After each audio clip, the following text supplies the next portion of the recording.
keep that in mind, that homeowners are not in the delinquency as they were in '07. Homeowners have a better interest rate, and therefore they're not going to be avidly looking to sell because of interest rates to getting a better interest rate.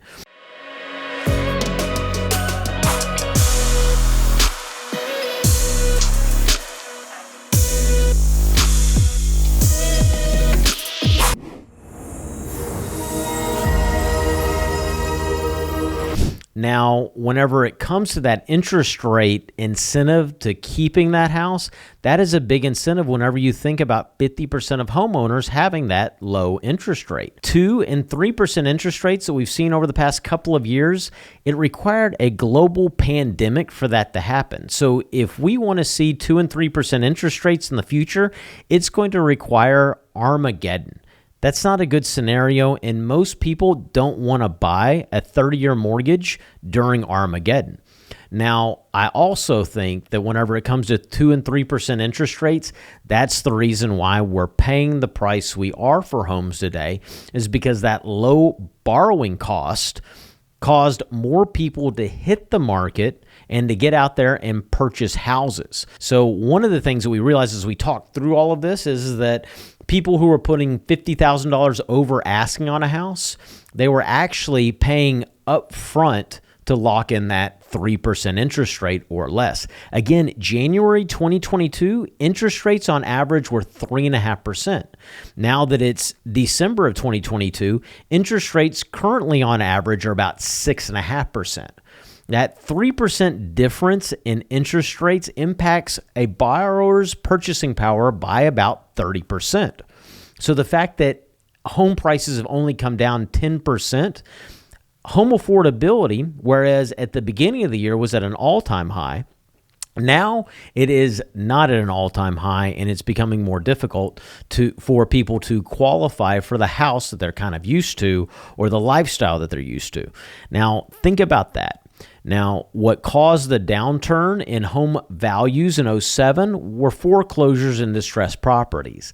What's causing the downturn in home values in 2022 going into 2023 is affordability.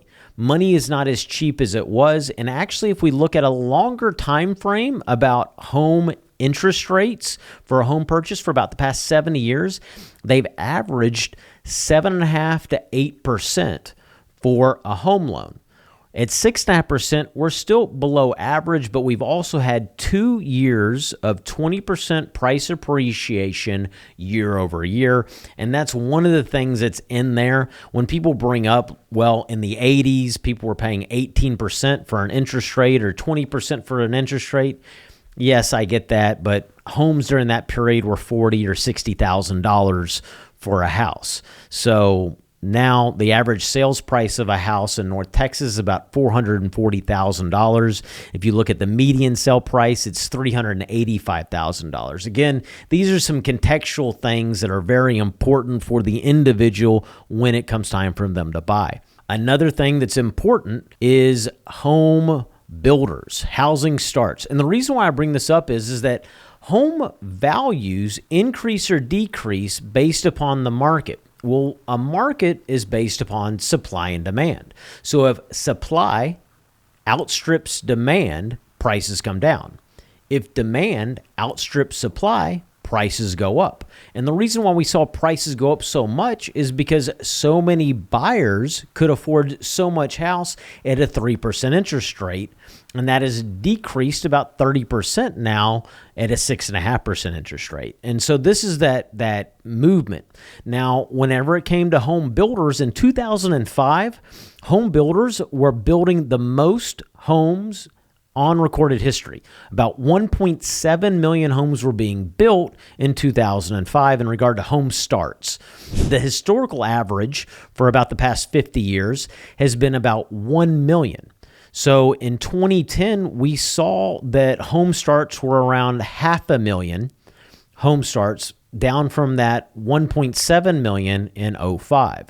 So we've never gotten back to that trend. We had only gotten recently back to the average amount of homes being built.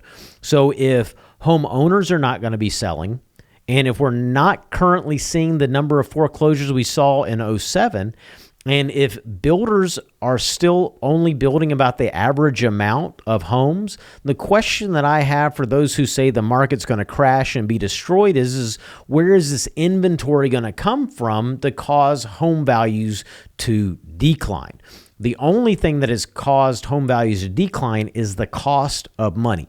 Money has become more expensive, and so because of that, home prices have had to come down to adjust so that people could actually afford the home. That said, builders currently have a lot of inventory here in December of 2022. It's because they started building all of those homes when interest rates were at 2 and 3%. And because of that, builders have gone out and they purchased, or they're working with banks to do 3-2-1 buy downs, 2-1 buy downs.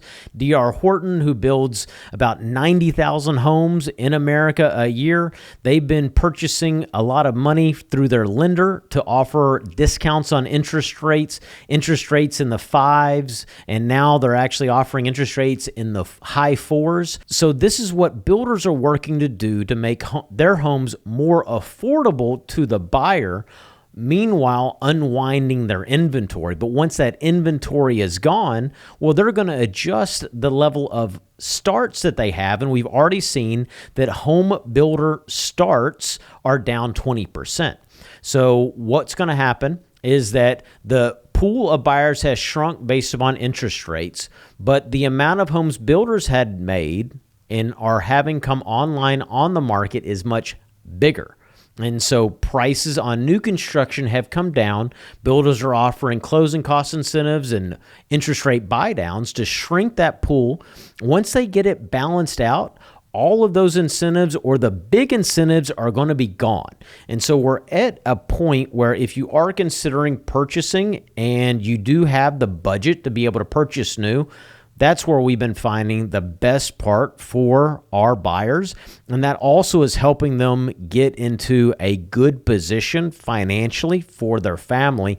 And then they don't have to worry about home repairs. They're going to have warranties. And so we can definitely discuss that more on a different video or in person if you want to book a call with us.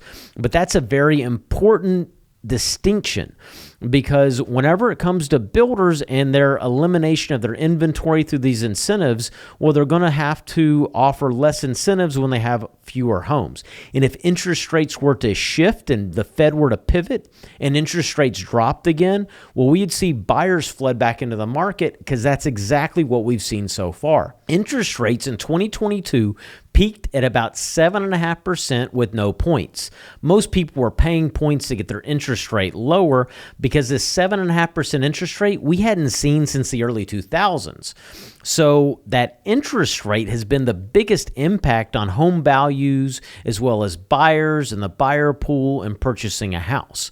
Now, in that same time period, if we were to look at what's happened with Apple stock has dropped 28% year to date. So from January 2022 to December 2022, Apple stock has dropped 28%.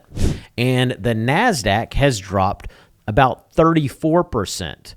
Now, the reason why I bring this up is that most people are already mentally prepared to allow their 401k to decline, and that they will just ride it out and they're not going to sell at the low and then buy at the high.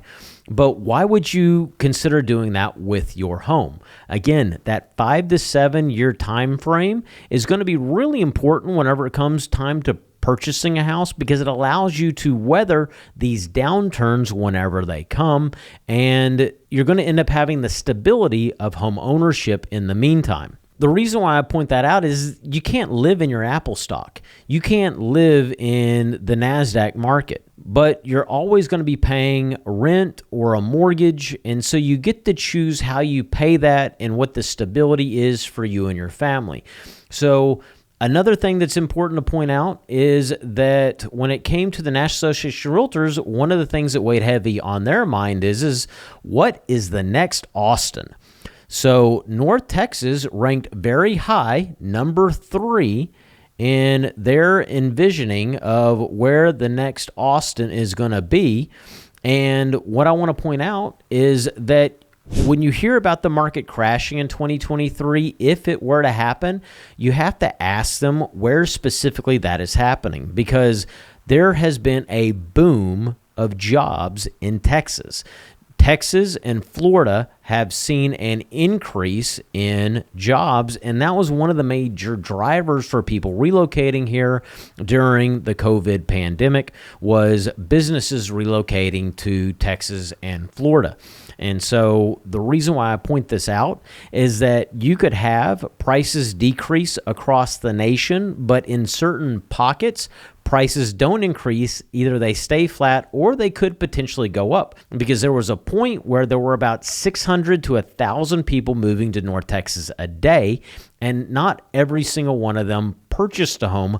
Many of them decided to rent while they figured out the best place for their family to live. So here, next Austin, next Austin or Salt Lake City? And North Texas factors in number 3, Dallas, Fort Worth, and their little in-between brother, Arlington, of the mid-cities. And so, again, the reason why I want to point this out is because you will see explosions on thumbnails. You will hear bad headlines from the news about a housing market crash and bust and prices going down, but there are going to be certain areas where that is not the case. And so it's important that if you are considering making a move to North Texas, or you are considering purchasing a house in 2023, that you go ahead and book a call so we can help you weigh your options. We're going to operate as consultants. And what that means to you as a buyer is we're going to help you look at all the information that's out there and put a plan in place and help you determine whether now is a good time for you to buy or whether it would be more beneficial for you to wait. And I appreciate the fact that you stayed this long for my video. I hope it's been a benefit to you. I hope it answers some of those lingering questions that you may have going into 2023. And we look forward to talking with you and sitting down with you and your family to help you find that perfect Texas home.